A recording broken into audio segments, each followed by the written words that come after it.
Okay, so tonight or today, if you're overseas, we're going to talk a little bit about a little bit of business coaching NLP, and as you can see here, the reality distortion field.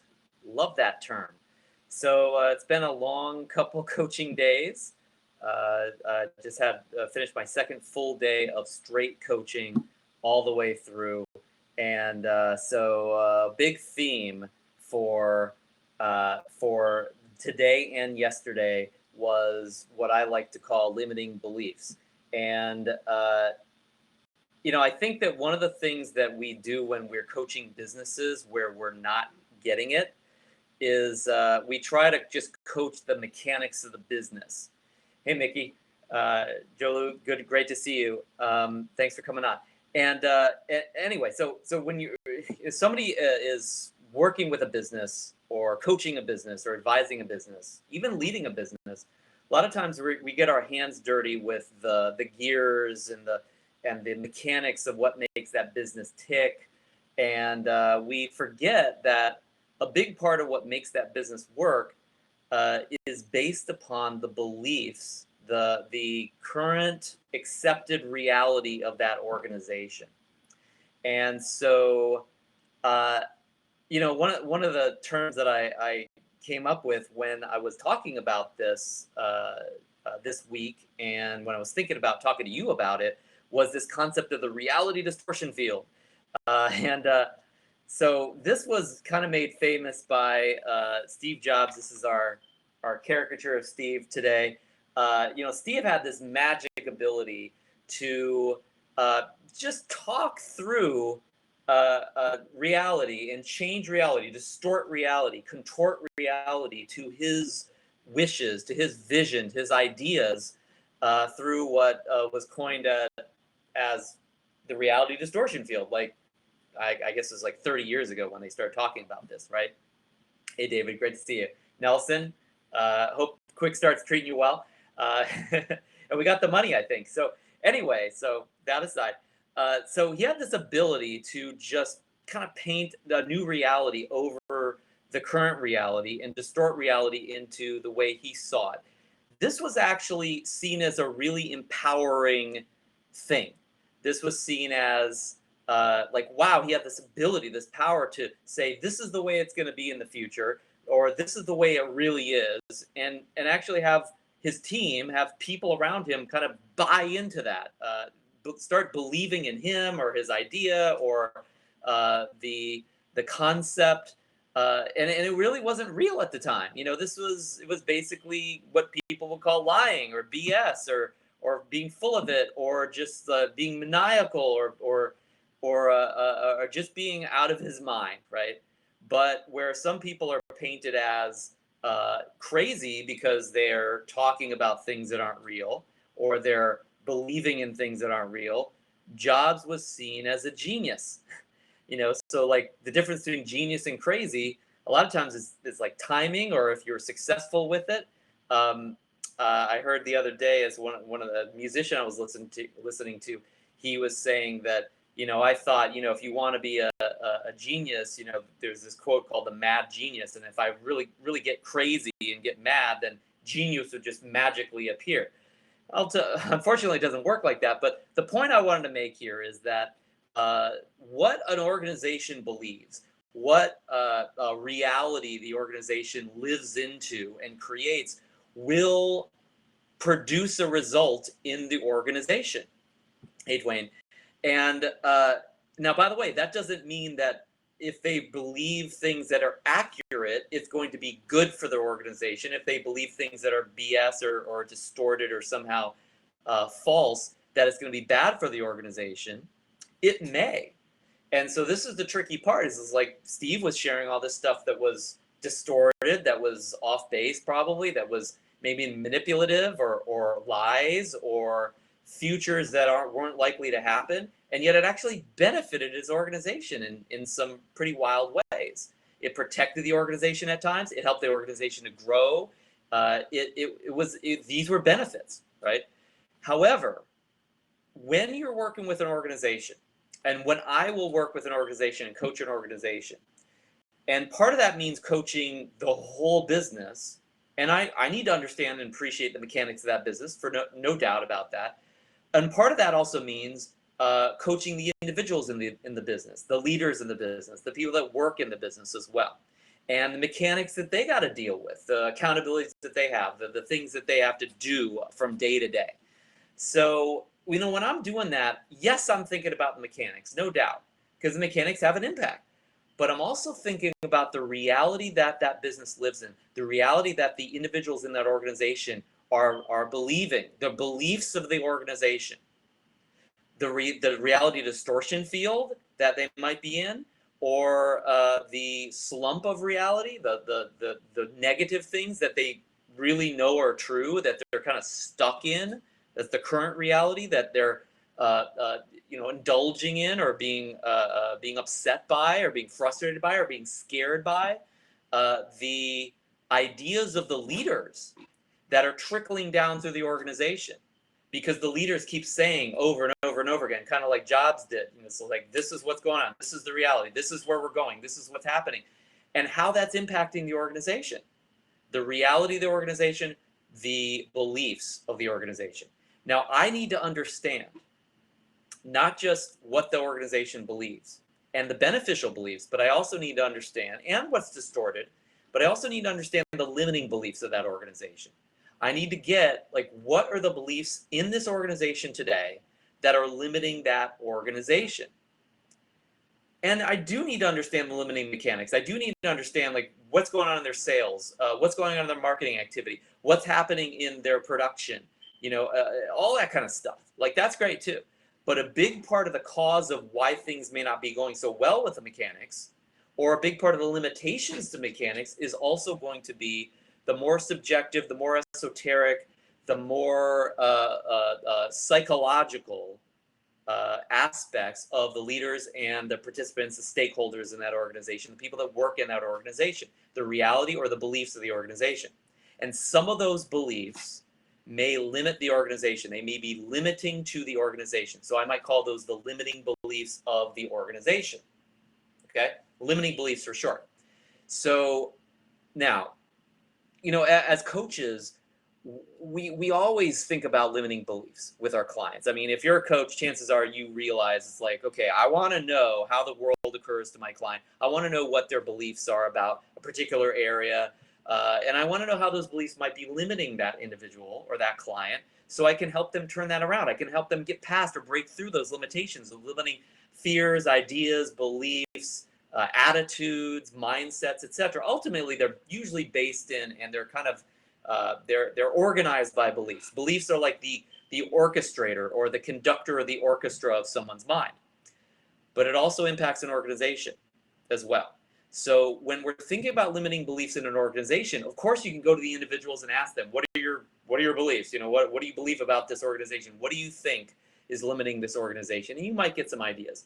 But more importantly, or a better way to organize these, would be that limiting beliefs, especially within an organization and in individuals, but we're talking organizationally today and business-wise today, are generally going to be couched in 3 different categories. And I wrote these down for you here on our little slides here. YouTube, sorry, you're missing the D's. So one kind of limiting belief would be generalization. So an organization can tend to overgeneralize in an area and then cause them to miss the details. It can cause them to take actions in a direction that would maybe not be the smartest place to go as well. So when we overgeneralize in a business, we can actually really screw up the business. We can limit the business. We can hurt the business. Second category of limiting beliefs, and these also, again, apply to an organization, would be deletions. So there might be blind spots in an organization. There might be areas in an organization or thoughts in an organization that literally delete reality. They delete possibilities.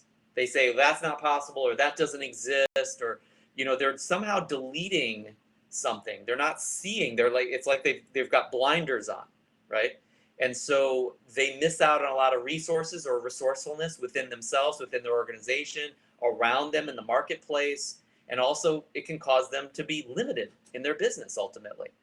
So that can be a real problem. That can be a reality distortion field that causes them to fail, literally can kill a business. And then finally, straight distortion. We talked about reality distortion field before. This is it. I mean, literally, individuals in an organizations can distort reality in a limiting way, in a way where they're not just taking reality and missing the point or missing what's actually happening, but where they distort it to the point where it actually hurts their decisions or what they're up to in their business.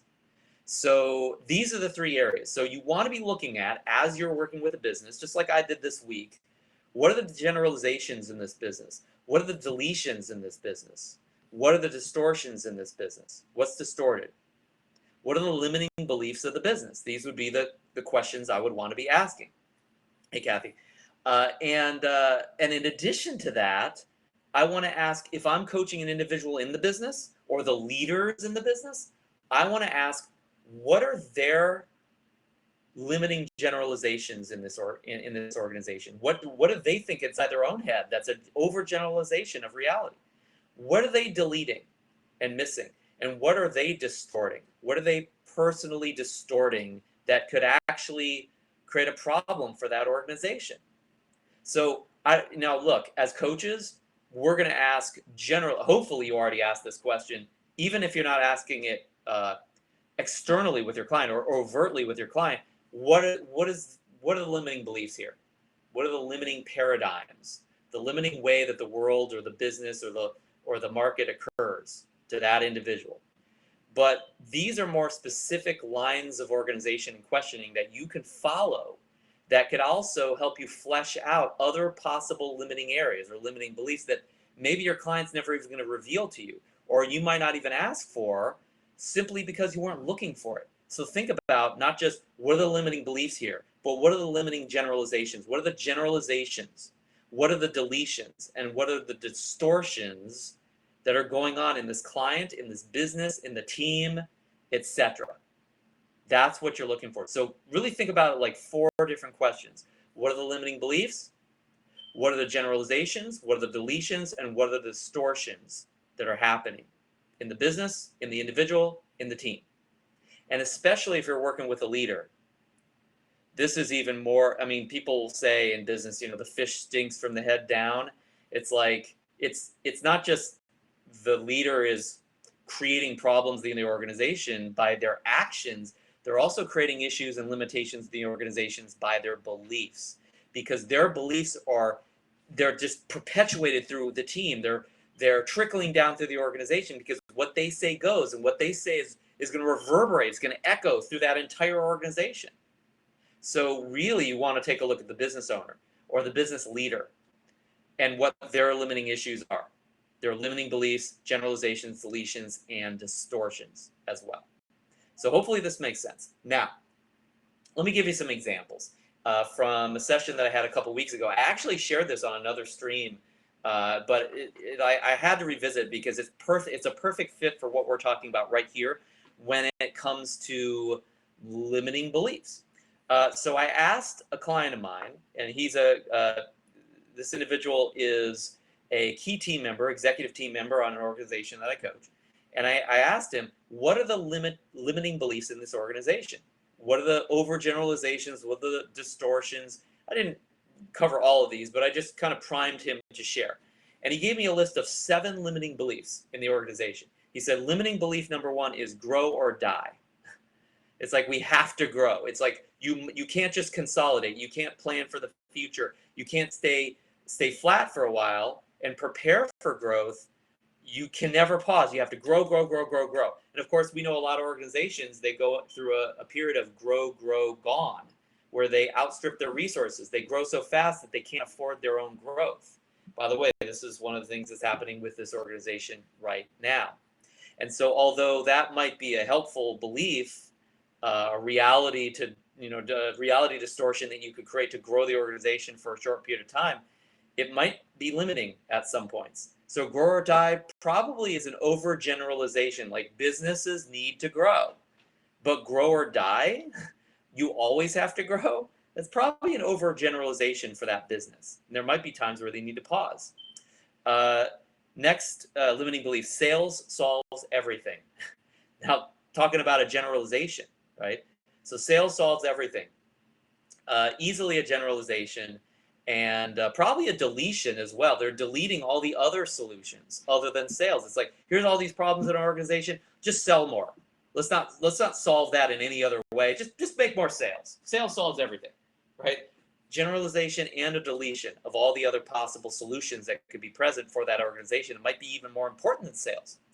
Next limiting belief: the reason for the problems in the company is because of the limitations of the people that work for it. Now, by the way, I think that could be an empowering belief at times, but also it's a deletion. It's a deletion of all the other sources of problems. What about the customer? What about the marketplace? What about the product? There's what about the limitations of the technology of that sector? There's so many other limitations possible there. So that's just deleting all the other possible problems. All customers should be responsible for their own experience and results. Talking about a deletion of other possibilities and an overgeneralization. You can imagine the limitations that might show up there by expecting so much from your customer and never really catering to them and taking care of them as a result of that limiting belief. Next limiting belief that I heard: if we cause our customers to second guess themselves, then we'll lose the sale. Also, they can make a sale that would be unprofitable if they get the sale too quickly, potentially. They're deleting that possibility, right? Not to mention it's an overgeneralization. So hopefully you get the idea here. This week, this came up again. And I was working with a business owner. They own a very large percent of a business that I'm coaching. And they contacted me a couple weeks ago for a coaching session because they said, look, I need a session because I'm really, really fatigued. I'm burnt out. I need some kind of pep talk or motivation or something. I don't know what it is, but we need a session. So I set a session with them. And I hadn't coached this individual before, actually, even though I'd worked with them in a variety of different contexts, but not in a one-on-one ongoing session. So the first thing I did is I found out what their goals were. So we made a list of their top goals. And they had some really big goals, like being financially free, spending more time with their significant other. I mean, we're talking about like really quality goals, like stuff that would inspire anybody if they could actually achieve those things, right? So these aren't impotent goals. These are, pretty big deal goals. And so I was like, that's great, but why are we talking? What is it that really predicated you in getting in touch with me? And he brought this burnout up again. He said, I'm burnt out. I'm like, why even bother? I didn't even want to get up in the morning. I'm exaggerating a little bit, but you get the idea, right?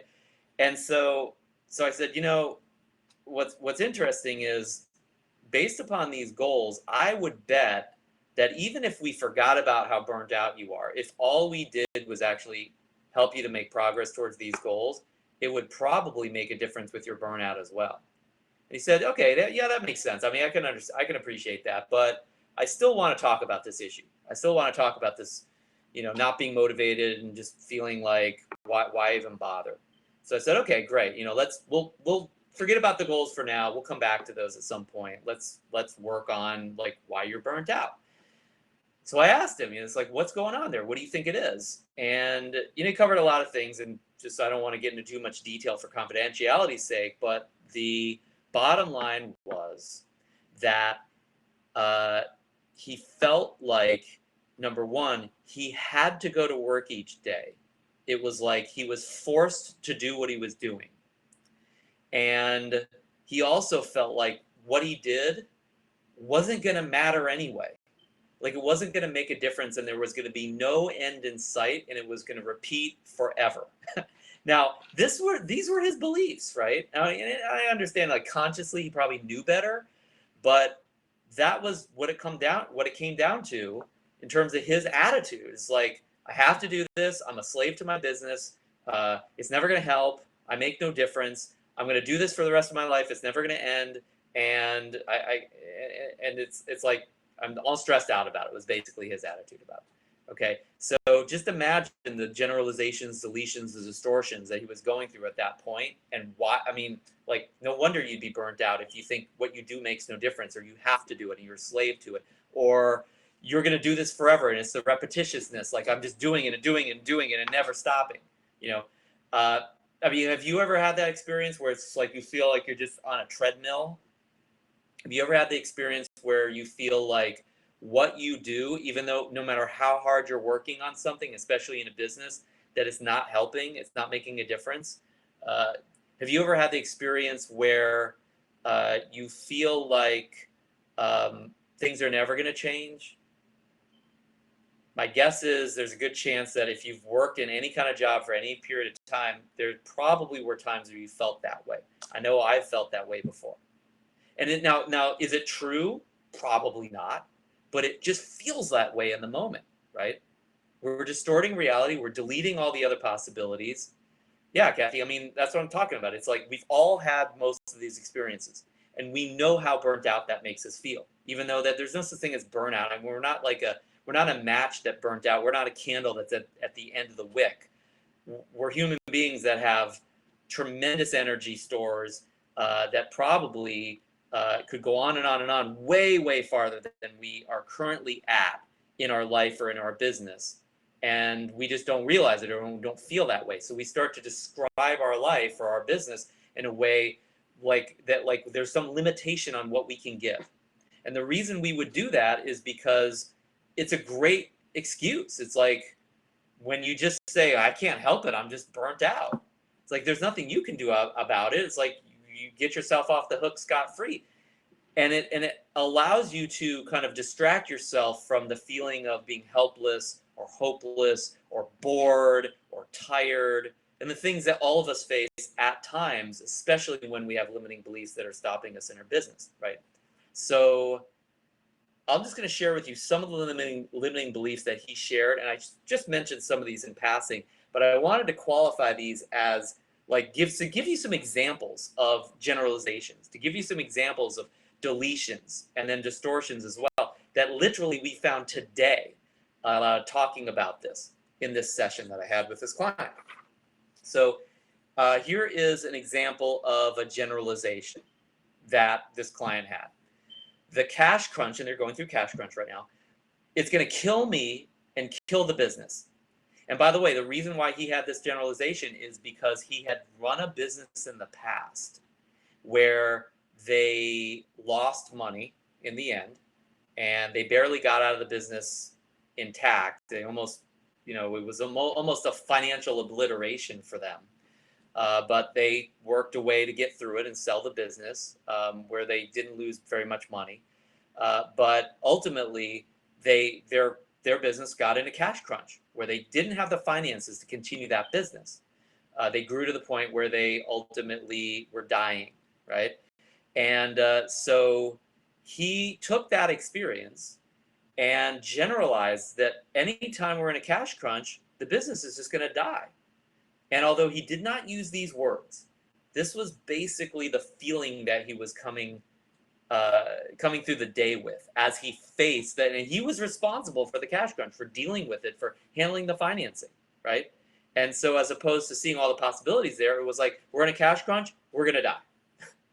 That was kind of the overgeneralization that he was making, right? So as a result, you can imagine, why would you want to face something where there's nothing you can do about it? You're already slated for death, right?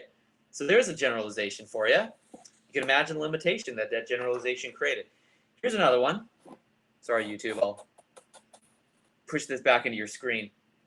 So this is a deletion. Now, again, a generalization is when you're just, you're stating something that is true, but it's not always true, right? It's accurate sometimes, and sometimes it's not accurate. It's an overgeneralization, right? It's you're creating a stereotype, so to speak, where there's exceptions to that, or logically there's exceptions to that, but you gloss over those exceptions. And so that was kind of what we just talked about. Deletions are where you literally take something that's true, or that you could conceive of, or you could that could be a possibility, and you just eject it from reality. You aren't willing to look at it. You're blind to it. It's a blind spot, or having blinders on. It's you're deleting it. You're not even dignifying that as a possibility. And so here's a deletion that my client made. He said this, and again, I'm paraphrasing. This work will further all my most important goals. Now you might think, well, that sounds pretty positive, and it is. But this was his deletion. This was a belief that he actually had, but he paid no attention to it, and he wasn't giving it any energy at all. So it was hilarious when we got to this. It's like we went over all these goals, and they were really, really compelling goals, as I mentioned before. And he's totally burnt out.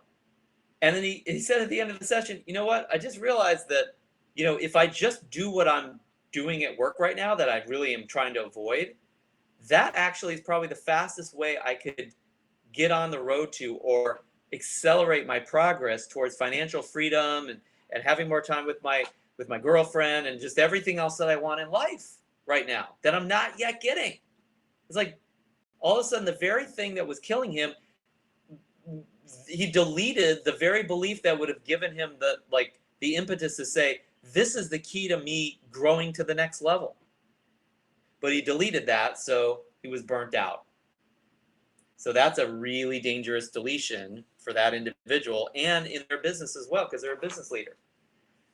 Here's a distortion. Now, distortions are where you take reality and you just mess it up. You don't eliminate it. You take it and you contort it to be something that it's not. You don't overgeneralize, like it's this way all the time. It's like you're chopping up reality and you're putting it in a blender and wrecking it. You're making it into something that is completely not true. And so here's one of the distortions that I heard from him today. I have to work.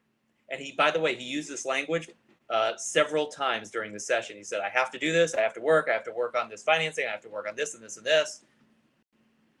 And by the end of the session, I mentioned to him, the last time that you were going through a cash crunch in a business, you were super stressed. And I know you're not quite as stressed now, but at that time, what I remember was that you were constantly feeling like you had to do something that you didn't want to do. And by the way, you've been saying, I have to this entire session. So is that part of the reason why you're burnt out? And what was interesting was the moment I asked him that, he said, you know what, as soon as somebody tries to make me do something, as soon as somebody says I have to do it, or you have to do this, I totally want to rebel. This is a business owner. This is somebody who's an entrepreneur. I mean, what most entrepreneurs want over more than anything else in life is like freedom, right? And here he is distorting reality, saying I have to work. So I really, like, the second time I heard him say this was later on in the session. He said, well, I have to make this call, I have to do this, I have to do this, I have to do this work. The moment I heard him say that, because I understood this was a distortion, I said, no, you don't. You don't have to do that. And, I'm sure he was kind of incredulous about it, but he said, okay, right? He kind of like shined me on a little bit. I'm the coach, and so he's giving me the benefit of the doubt. I said, really, it's true. You don't have to do this. There will be consequences, for yourself and in your business and the people that work in the business, but you can go on vacation if you want. You don't have to do any of this stuff. This is up to you. Nobody's going to die from it. And yes, there are going to be consequences, but you have a choice here. And when you keep saying, I have to do it, you're deleting or you're distorting the fact that you're actually choosing to do that. You actually not necessarily want to do it, but you're committed to do it, that you've chosen to do this work. And so he said, yeah, I guess I get that. I guess I don't have to do it. And I coached him on this. I said, look, you have this belief, and you don't want to. As soon as you say you have to, you're a slave to your business. And yes, you're gonna use burnout as an excuse to barely show up at work, to barely give what you know is the full force of what's possible for you. Yeah, Chris, I mean, it's a very different language pattern to say I have to do it versus I get to do it, or I want to do this, or the opportunity today is that I could do this, or at a minimum, you know what, I'm committed to do it. At least if you're committed versus have to is a slave. As soon as you say you have to, you're a slave. That's what you are in that moment. That's who you become. That's the psychology, the mentality. That's what your life becomes. It becomes slavery. And you're probably going to resist that in a free society, right? But the moment you say I'm committed to do it. Now, by the way, in commitment, is there still not a force that's pushing you to go ahead and do it? Sure. But when you're committed to do something, you at least have a choice. You're free to do it or not. There's flexibility in doing it, but there's still a seriousness about it. So, well, like where you say I get to, it's kind of like you could do it or not do it, but it's kind of a nice thing. It's like, okay, I'm almost like wanting to do this. When you say I commit to it, it's like there's a force pushing you, but it's not a slavery force. It's a force that comes from within us more than from outside of us. As soon as we say we have to, and this is what my client said today, he said, I'm enslaving myself. I'm trying to boss myself around. And no wonder I'm burnt out. So being burnt out got him off of being responsible for what he was committed to. And the reason why he needed to get him off was because he lied to himself. He distorted reality and he said, well, I just have to do this versus I actually committed at some point to do this. And I'm going to follow through on what I committed to. That's just the way it's going to be. Not because I want to right now, not because somebody forced me to, but because I've chosen this. I chose this business. I chose this commitment. I chose this role in this business, and I'm the one that's going to take that responsibility for it, even when the shit hits the fan. That's you may not be happy about that in the moment, but it's a much more empowering belief system to come to work with than I just have to, or there's nothing I can do about it. Where he knew better. He knew logically better, but not emotionally. So that's a great example of a distortion that my client had today.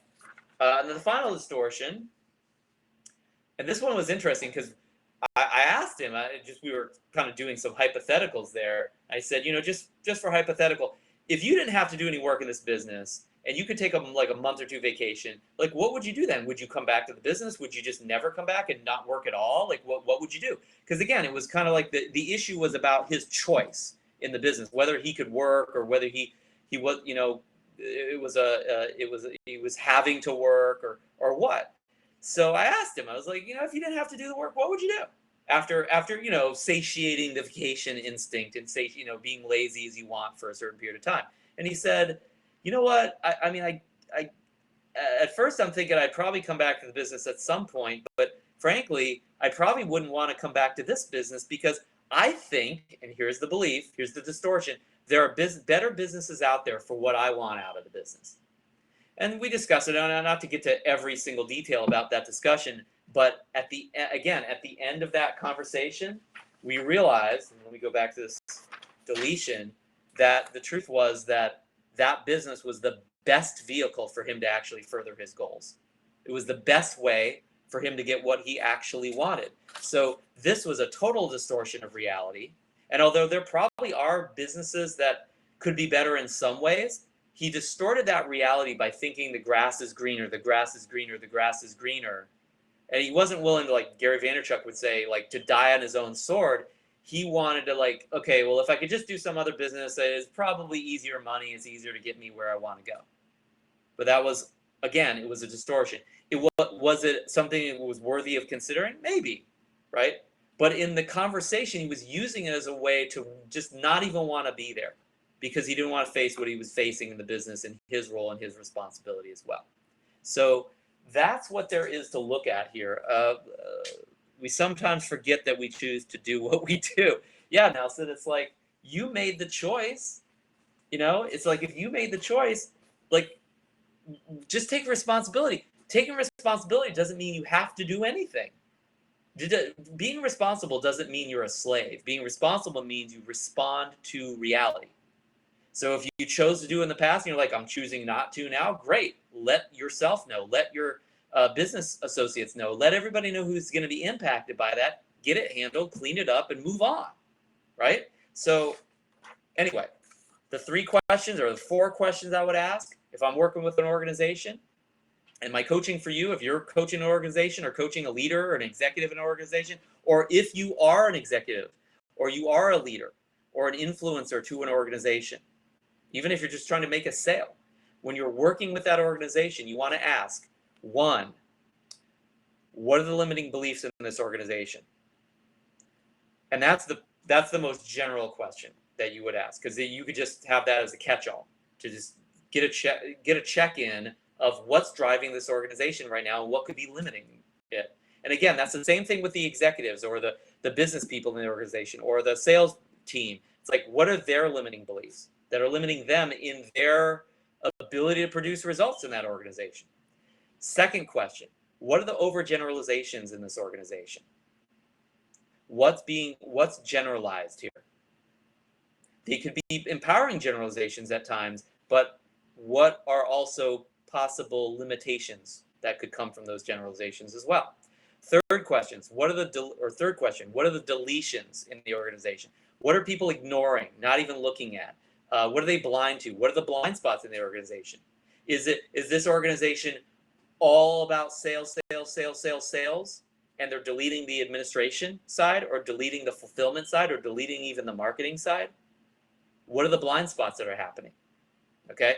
And then final question, what are the distortions in the organization currently? Where is reality distorted? Especially where are these distortions limiting the business, or what are the potential limiting distortions within the business? So ask those 4 questions of, now, by the way, you don't have to ask this while you're coaching the business. You could just think about it inside, like, what do I think? As even outside of a session, might be the overgeneralizations, or the deletions, or the distortions, or the limiting beliefs in that organization. You can also ask the business leader what they think about what's present in the organization, so they can assess. You can survey them on what they think about the organization as a whole, because the organization is an entity unto itself. It's like it's got its own beliefs, it's got its own mores, its own values, its own limiting thought processes that many of the people in the organization share. And then finally, what are the limiting beliefs or generalizations, deletions, distortions that those individuals have within themselves as well? So there's different targets for those questions, I guess is what I'm saying. So if you are on Facebook, I'm going to give you a link to our YouTube channel, because I also live stream these on YouTube, and you'll find a lot more of our videos on YouTube. So you have a chance to subscribe to that and keep up with those. Besides that, also, at some point, I'm going to start streaming only from one of our Facebook groups. I'm going to put that link in the comments as well, so you have a chance to check out that group, because at some point you may not even see these streams if you're not actually a member of that group. And you're free to join. You just have to say that you want to join, and I'll accept you in. Okay, so I'll put those in the chat. But if you have questions or something that you feel I'm wrong about here, or that I'm distorted or generalizing, right? Anything that I missed, that I deleted from this conversation that you think I should add, or that you think would be valuable to add, or anything that you want to follow up on, just hit me up in the chat, and I'll talk to you there. But definitely join the Facebook group, because we're going to be posting on there solely pretty soon. And I'll also send you over to YouTube if you're not on YouTube already. Subscribe, thumbs up, like, all that kind of stuff helps if you would like me to do more of these in the future. And I'll talk to you next time.